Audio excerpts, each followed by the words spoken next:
And so ito nga po, minarinate na natin in a medium bowl yung ating pork belly and chicken. Pinagsama ko na at nilagyan natin ng dry bay leaves, garlic, yung peppercorns, pwede rin po yung peppercorns pero ang ginamit ko is ground. So soy sauce at ito yung konting tubig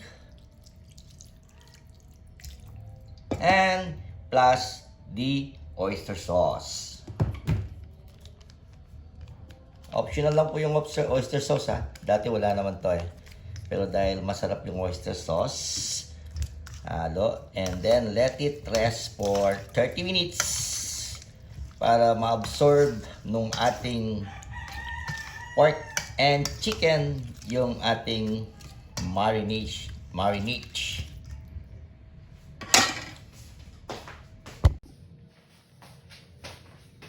Sa mga fresh chef, ilagay na natin to sa isang kaserola para palambutin. But after that, bago yon, itabi muna natin yung mga chicken parts kasi madaling dumambot yung chicken. At palambutin muna natin yung ating baboy. And so, ito, i-transfer na natin yung ating pork sa isang casserole. At ito ay ating palambutin. Okay.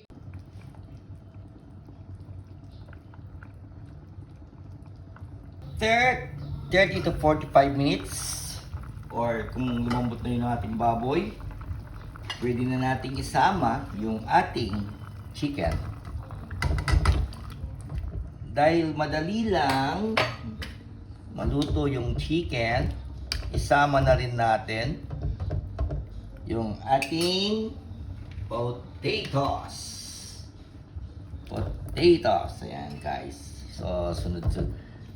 Yan. Kung sa tingin nyo, medyo kulang yung tubig, pero hindi naman. Magtutubig pa yung chicken, takpan na natin. Ako naman, may konting maliit na sikreto. Pero kung ayaw nyo, optional din ito.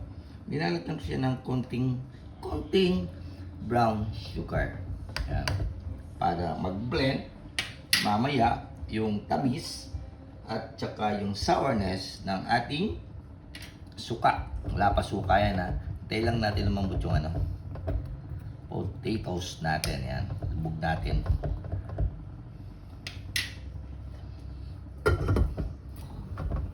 Yep! So, lagyan na natin ng suka.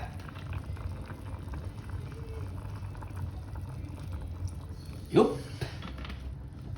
Ito nga pala ay request din ni Kat today para dalhin niya sa kanyang dorm. At bumili daw siya ng isang maliit na rep para hindi masira. Pinalalagay ko sa rep yung sobra niya. Okay? So, hintayin na lang natin itong mag-simmer down at lumapot ng konti yung kanyang sabaw o yung syrup. Pabayaan lang natin nakabukas yung ating kaserola at huwag nating haluin. So ayan, hindi lang patatas ang ilalagay ni Kat. Inalagyan niya rin ito ng hard-boiled egg.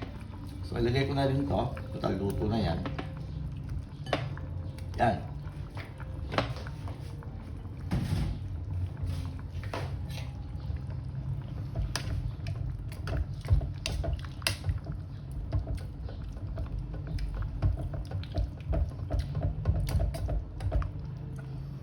Ayan na po, mga kaibigan, friends, luto na yung ating pork and chicken adobo with hard-boiled eggs and potatoes. Yan, luto na po yan.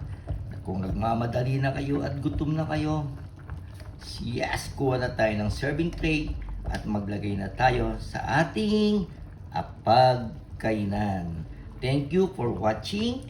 Please like and comment naman po sa aking mga cooking instruction. Have a nice day everybody. Blessed Sunday to all.